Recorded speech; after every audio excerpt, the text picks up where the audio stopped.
Sasa nakupeleka eneo la Mwingi, kaunti ya Kitui, ambapo kundi kubwa la wadudu limevamia kijiji cha Nzauni, eneo la Mwingi Magharibi, kaunti ya Kitui, na kuathiri maisha ya wakazi wa eneo hilo pamoja na shughuli za kiuchumi kwa muda wa miaka kadhaa sasa. Uvamizi wa wadudu hawa unafanya watoto wadogo kulazimika kusalia ndani ya nyumba, huku wazazi wakielezea kuwa dawa walizopewa mwaka uliopita hazikufanikiwa kuwaangamiza wadudu hao wanaoendelea kusambaa. Wazazi hao wametoa wito kwa serikali na wasamaria wema kuwapa dawa halisi ili kukabili wadudu hao ambao wamekuwa kero kwao.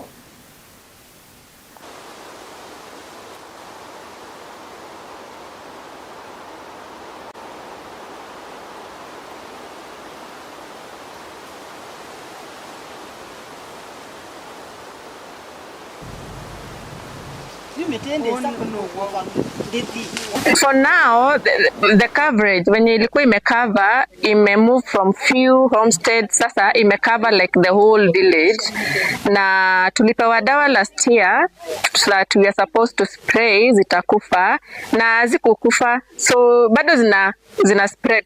Shida ni mingi, hata watoto wadogo kukulia hapa ni shida.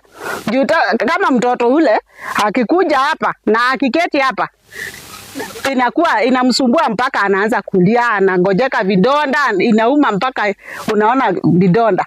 Sasa tunataka serikali tusaidie, kama kuna uwezekano tupatiwe dawa ya kuua. Hata kama wanatuhamisha tutahama, ndio tutengeneze hii nchi yetu. Ndio tumekuwa na shinda, chakula hakuna, unaenda kununua dukani, ukileta kwa nyumba hata mafuta zinaingia kwa sufuria, zinaingia ukipika mchele zinaingia, hiyo unamwanga chini. So imekuwa shinda mingi, ndio tunawaomba mtusaidie, mtupe dawa ndio tupate amani.